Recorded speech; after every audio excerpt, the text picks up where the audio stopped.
I'm Embily on TikTok. I'm a ballroom dancer for Brigham Young University. I'm on the Showcase company, but I also do individual competition where I travel around the country and I compete with my own partner. And through that, I do crazy things with my hair. And so I was mimicking some other girls' content. I was just filming things. I put a little clips together and I posted it on TikTok because my friend told me, why not try it, just see what happens. And it ended up with 53 million views, right off, super quick. It was blowing up really fast, literally my only video I've ever posted. So, and then since then I just have been creating content, stuff similar to that. So, because it's different, people are like, why do you do that to your hair? I do it for dance and the gel, the waves, the sleekness of it. It's I often get told it looks like a Lego hairpiece. So it's just kind of bizarre, and I think that's why people like it. It's just not normal, it's abnormal. I feel like I do, I'm not afraid to show some silly moments, some things that are more relatable, but it's also not relatable. My content's not relatable. My hair, my ballroom, my dance stuff, not relatable, but I think I add in aspects of humor that are. I do not post very consistently, and I think that's one of my downfalls, that I run out of ideas or things pertaining to just creating content, that I get busy and then I just don't post, and then I lose traction. I feel like I'm pretty good at managing hate because people often don't understand my content or why I do things the way I do in real life. So it's really easy to just shrug off those comments and realize that they don't truly understand what I'm doing. Trial that I have overcome is more how it's affected my social life, more because being thrown into TikTok just randomly, it's honestly a blessing. I never thought that I would do something like this. Little Emily would have loved being a YouTuber. So this is kind of on that track. But in terms of, it's just kind of embarrassing for me when people in my real life, especially dancers, have run into my content, and I think that they think it's cool, but there's a part of me that always worries that they're oh, she's not that good. I do that to my hair. Why aren't I getting that kind of attention? So it's kind of just all in my head though. It's a mental battle. Sometimes it feels like a job, and sometimes it feels for fun. When I'm making the content, it's fun. When I'm posting it and when I'm watching, because it is how I make money.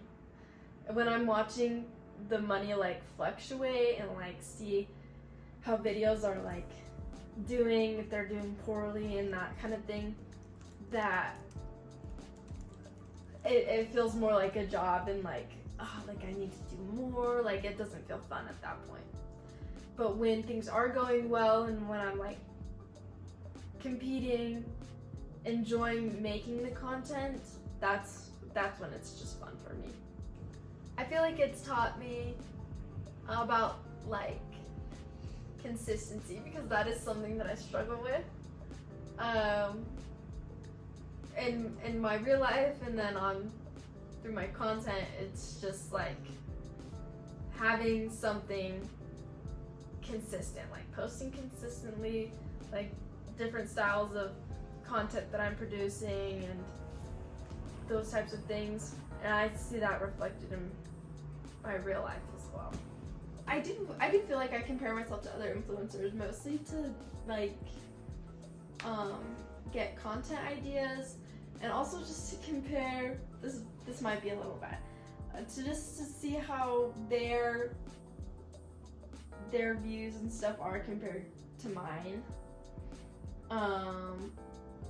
And just to figure out, mostly just to figure out what people like and what I should be creating more of.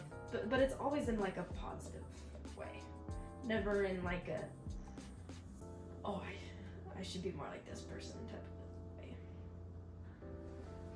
I feel like my content is always catering towards the audience, whether my video does well or not.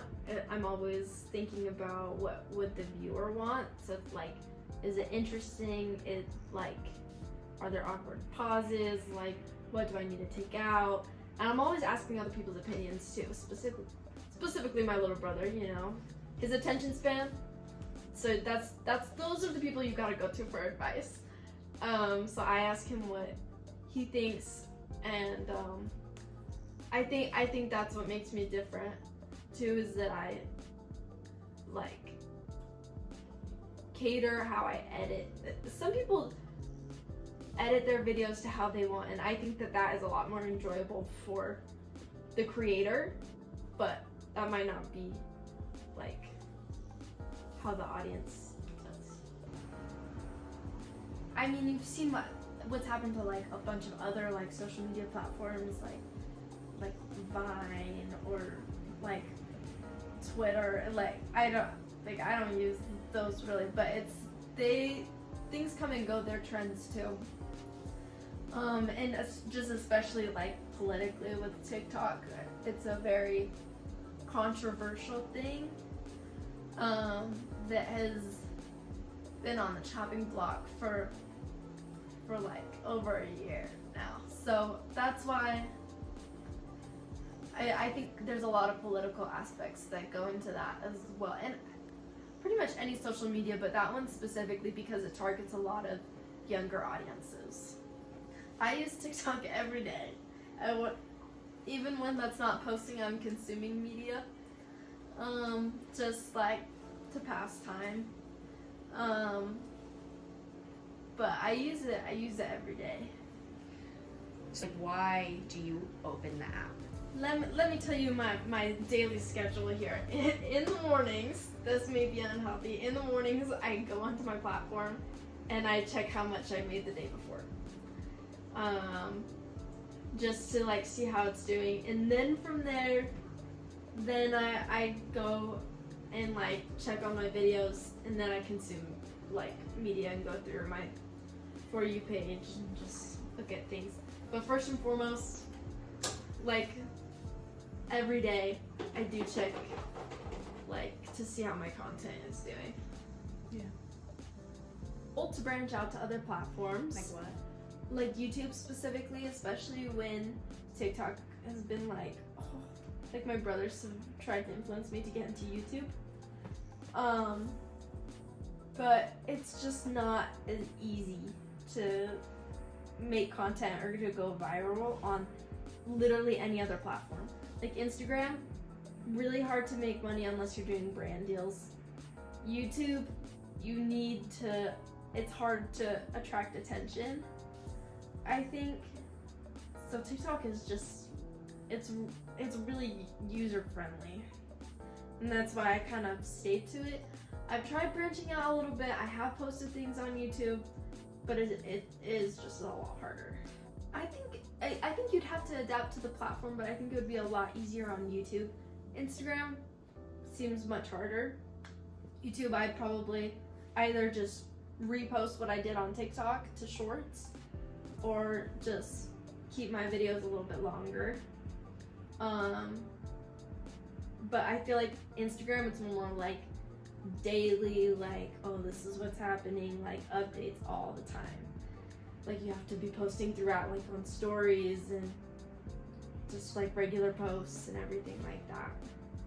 So I think Instagram is harder, and you can't really make money that way. And it's embarrassing for me to have people I know be like, oh, this contact is on Instagram, go check them out.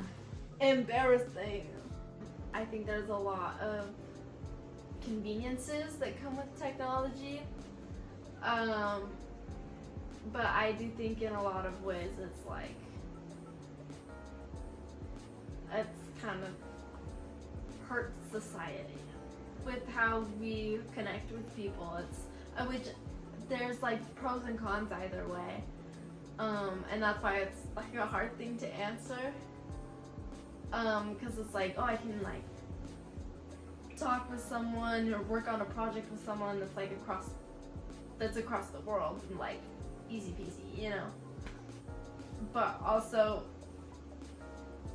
I think we rely on it too heavily. A crutch. I feel like it has affected my communication skills, especially just whenever it's been brought up. It's just like a whole another conversation to be had, and I feel like it's a very like, I don't know, it's very different. My family, my mom is always looking for ways to help me make content, always like trying to come up with ideas and such. I feel like it can get in the way sometimes, because especially when I'm traveling and I'm like trying to like video and stuff, I should be more present and in the moment, which I think can be distracting.